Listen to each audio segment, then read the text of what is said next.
It all began on a cold, rainy evening. I was leaving the hospital after another grueling 12-hour shift, the kind that leaves you mentally and physically drained. Just as I reached the sliding glass doors, I noticed him, a large German shepherd, drenched from the rain, sitting right outside the hospital entrance. He wasn't seeking shelter or food. He was simply staring at the doors, motionless and unwavering. At first I thought nothing of it. Maybe his owner was inside, a visitor or a patient. But as the weeks passed, the dog became a fixture outside the hospital every night like clockwork.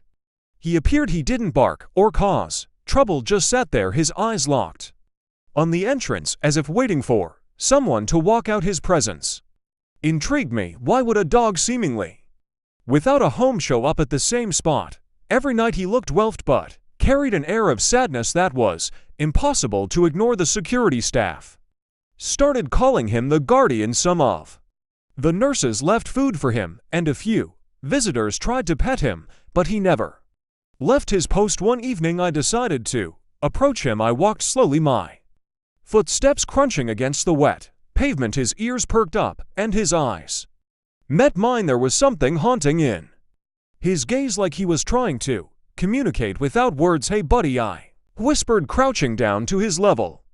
"Who are you waiting for?" He sniffed the air cautiously, then looked away, as if I wasn't the answer he was searching for. I noticed he wasn't wearing a collar, no tag, no sign of an owner, just a wet, lonely dog sitting vigil outside a hospital. That night, I couldn't stop thinking about him. There was a story here, something deeper than just a stray looking for shelter. The next day I brought a blanket and some food. He accepted the food, but ignored the blanket curling up on the cold pavement.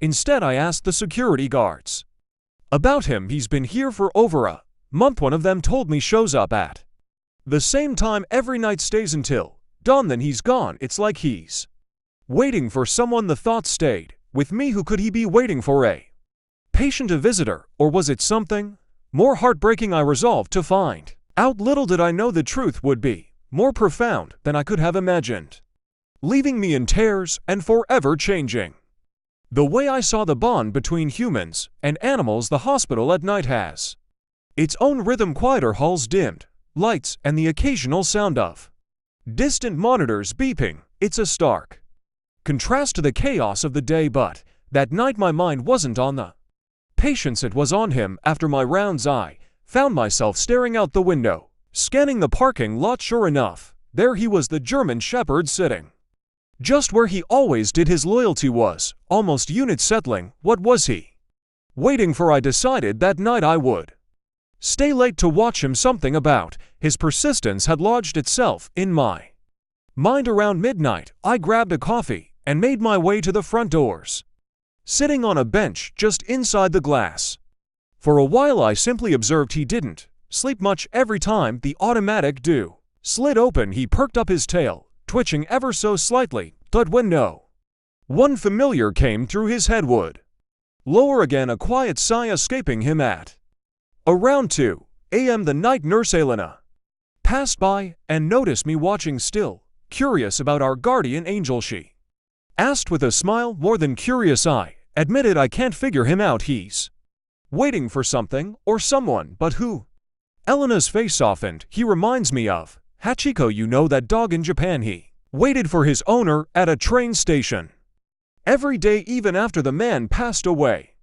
Her words hit me like a ton of bricks. Was that it? Was this dog mourning someone he'd lost? I decided to test my theory. I opened the hospital doors and stepped outside. The chill of the night air was sharp, but the dog barely flinched. He just watched me, his eyes reflecting the light from the overhead lamps. "Come on, boy," I said softly, patting my leg. "Let's get you somewhere warm." He stood for a moment, his large frame illuminated under the harsh fluorescent light. For a second I thought he might follow me, but instead he walked a few steps away, sat down again, and resumed his vigil. I felt a pang of guilt as I turned back inside. It was like he was telling me I can't leave, not yet. The next morning, as my shift ended, I decided to follow him at dawn. Just as the sun began to rise, he stood stretched and began to walk away, I grabbed my jacket and trailed him at a distance, my curiosity outweighing my exhaustion.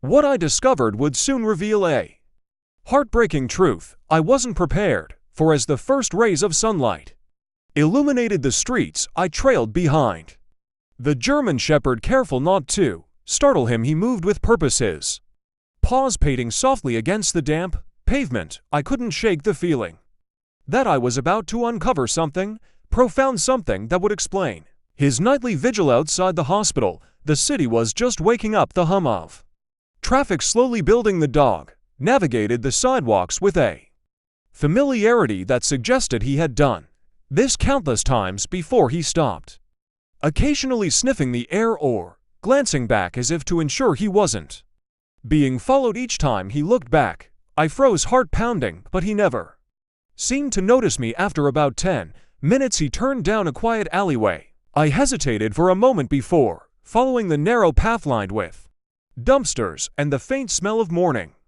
rain lingering in the air. At the end of the alley, he stopped in front of a small rundown house. The windows were boarded up, the paint peeling from the walls. The dog sat at the front door, his posture straight, his eyes fixed on the handle as if willing it to open. I watched from a distance, my chest tightening. Who lived here? Was this his home? After several minutes, he let out a low whine, the sound so full of longing it sent chills down my spine. He pet at the door gently, then sat back again, his tail swishing against the cracked concrete. I wanted to approach, to knock on the door and find answers, but something held me back. This felt deeply personal, like intruding on a moment that wasn't meant for me. Instead, I waited, hoping to catch a glimpse of whoever or whatever he was waiting for. The door never opened. After what felt like an eternity, the dog stood and began to walk away, his head low, his movements slower than before. I decided to take a closer look at the house. Approaching cautiously, I noticed a faded mailbox hanging by a single nail. It bore the name Harris. I jotted it down, my mind racing with possibilities. Why would the dog come here only to leave again? Was Harris the person he was waiting for? And if so, why weren't they opening the door? I returned to the hospital that morning, more determined than ever to uncover the truth. I spent hours scouring public records, searching for any information about the house or its owner. What I found was heartbreaking. The house had been vacant for months. The last listed resident was a man named Jacob Harris, a former patient of our hospital who had passed away almost a year ago. The realization hit me like a freight train. The dog wasn't waiting for someone inside, he was waiting for someone who was never coming back. The revelation about Jacob Harris consumed my thoughts. The idea of the German Shepherd returning night after night, waiting for someone who would never come back, was both heartbreaking and extraordinary. I couldn't let it go. That evening, as I prepared for my shift, I gathered a few supplies, a blanket, a water bowl, and some food. I needed to do something for him. When I arrived at the hospital, he was already there, sitting in his usual spot, his eyes scanning the doors with unwavering hope. This time I approached him more purposefully. "Hey buddy," I said, softly, crouching down a few feet away. "I think I know why you're here." He tilted his head slightly, his ears twitching as if he understood me. I placed the blanket on the ground and set the water bowl beside it. "It's not much," I continued, "but you don't have to sit on the cold pavement anymore." For the first time he seemed to relax a little. He sniffed the blanket, then lay down on it, his movement slow and deliberate. It was a small victory, but it felt monumental. Over the next few days, I began piecing together more about Jacob Harris. He had been admitted to the hospital months before his death, battling a terminal illness. The staff who remembered him described him as kind and quiet, always accompanied by his dog, a loyal German shepherd named Max. Jacob's story was tragic, but the devotion Max displayed made it even more poignant. The hospital became their second home during his final days, and when Jacob passed, it seemed Max never truly left. His nightly vigil was more than routine, it was an act of unyielding love. The more I learned, the more my admiration for Max grew. He wasn't just a stray wandering the streets, he was a devoted companion, holding on to hope long after his owner was gone. I shared the story with Elena during a quiet moment at work. It's incredible, she said, her voice tinged with awe. Dogs feel things so deeply, don't they, more than we give them credit for. Her words stayed with me. Max wasn't just mourning Jacob, he was teaching all of us about loyalty, love, and the pain of letting go. That night, I stayed late, again sitting outside with Max. He allowed me to sit closer this time, his head resting on his paws as he watched the hospital doors. You miss him, don't you? I whispered. His ears twitched, and for a moment his eyes met mine. They were filled with a depth of emotion that took my breath away. I decided then that I couldn't let MT spend the rest of his days waiting in vain. He deserved a home, warmth, and someone who could honor the bond he had shared with Jacob. But convincing him to leave would be no small task. As the first light of dawn broke over the horizon, I made a silent promise I would find a way to help him, no matter how long it took. The next few nights I made it a point to spend more time with Max. I brought him his favorite treats, scraps of chicken left over, hospital sandwiches, anything to show him that I wasn't just another stranger passing by. Slowly he began to let his guard down. It wasn't easy. Max had built a wall around himself, one I couldn't blame him for. Every time the hospital doors opened, his ears would perk up, his gaze hopeful, but each time he was met with disappointment. I could see it in the way his tail drooped, in the slow way he lay back down. One particularly cold night I sat outside with him longer than usual. I wrapped myself in a thick coat and placed the blanket closer to him. This time he didn't hesitate to lie down on it. He seemed to be growing accustomed to my presence, even if his eyes were still fixated on the doors. Max, I said, softly, testing out the name I'd learned from Jacob's records. His ears twitched, and he turned his head toward me. My heart swelled. That's right, I know your name. You're not alone anymore. For the first time Max inched closer. He sniffed my hand, his nose cold and damp against my skin. It was a small gesture, but if it felt like a breakthrough. I spent the next few days researching ways to help a grieving dog. Everything I read pointed to one truth: Max needed closure. But how could I provide that for him when his loyalty was tied to someone who was no longer here? I decided to bring him something that might connect him to Jacob. The first search through hospital storage, finding a box of unclaimed personal belongings inside, I discovered a small knitted scarf that Jacob had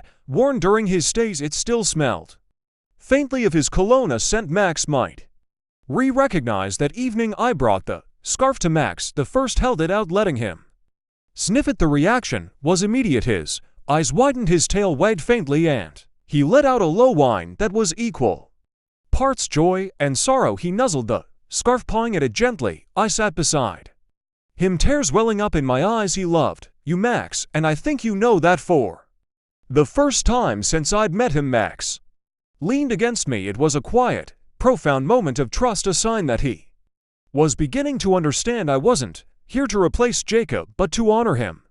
That night, as Max lay on his blanket with the scarf beside him, I felt a renewed sense of purpose. Helping Max wasn't just about giving him a home, it was about helping him heal. The days turned into weeks, and Max slowly became a part of my routine. Each evening he was there, and each morning we shared quiet moments before he wandered off. But something had changed. He no longer seemed as distant. The scarf had become his constant companion, a link to Jacob that brought him comfort. One evening, as the sun set in hues of gold and orange, I decided it was time to take the next step. I brought a leash, a new collar, and the resolve to offer Max a new chapter in his life. Max, I called softly as I approached. He perked up, his eyes meeting mine with a mix of curiosity and trust.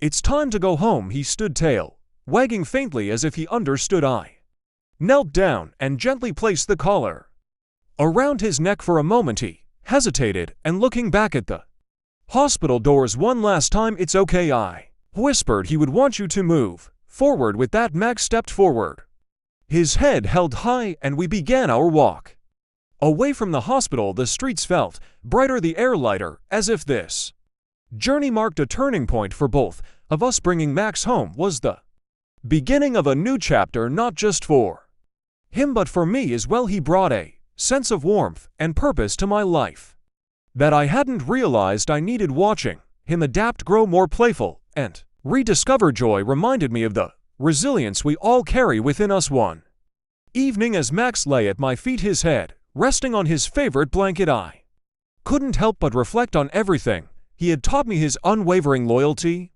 his capacity to love, and his ability to heal after loss were lessons I would carry forever. Max's story wasn't just about a dog waiting outside a hospital.